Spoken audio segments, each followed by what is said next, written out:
मी माझा मालक, त्यामुळे मला जे करायचं ते मी करतो. मवियाच्या प्रवेशाबाबत वंचितचे अध्यक्ष प्रकाश आंबेडकरांचं वक्तव्य. तर सभांच्या माध्यमातून आम्ही आमची मशीन ऑइलिंग करायला काढली आहे, आंबेडकरांची प्रतिक्रिया.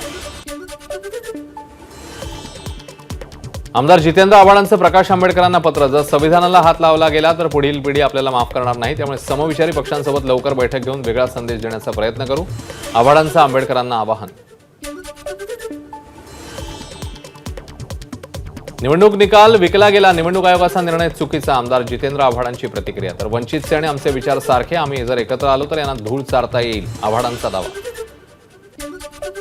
गद्दारी कायमची काढण्याची हीच ती वेळ. पनवेलच्या सभेतनं ठाकरे गटाचे खासदार संजय राऊतांचा शिंदे गटावर हल्ला बोल. तर संपूर्ण महाराष्ट्रात शिवसेनेच्या माध्यमातून 48 पैकी 40 खासदार निवडून आणायचे, राऊतांचं आवाहन.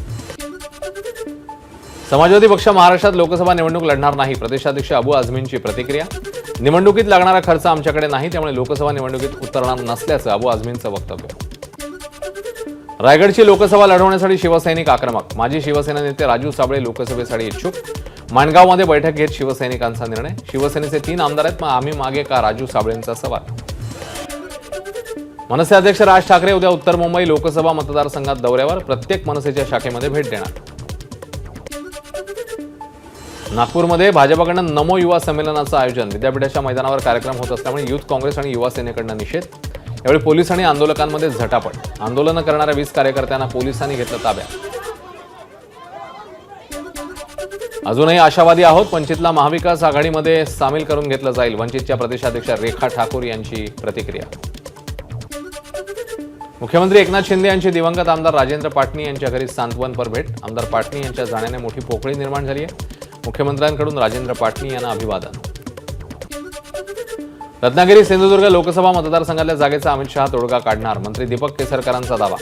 तर गोव्याच्या मुख्यमंत्र्यांना जागा वाटप करण्याची जबाबदारी दिलेली नाही, केसरकरांची प्रतिक्रिया.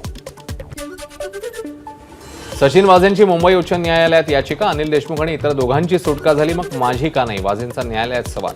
कोठडीच्या मुदतवाढीचा आदेश नसतानाही तुरुंगात डांबल्याचा आरोप.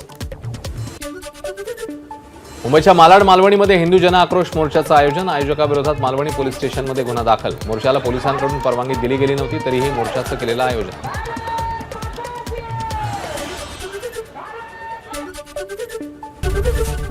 एबीपी माझा, उघडा डोळे बघा नीट.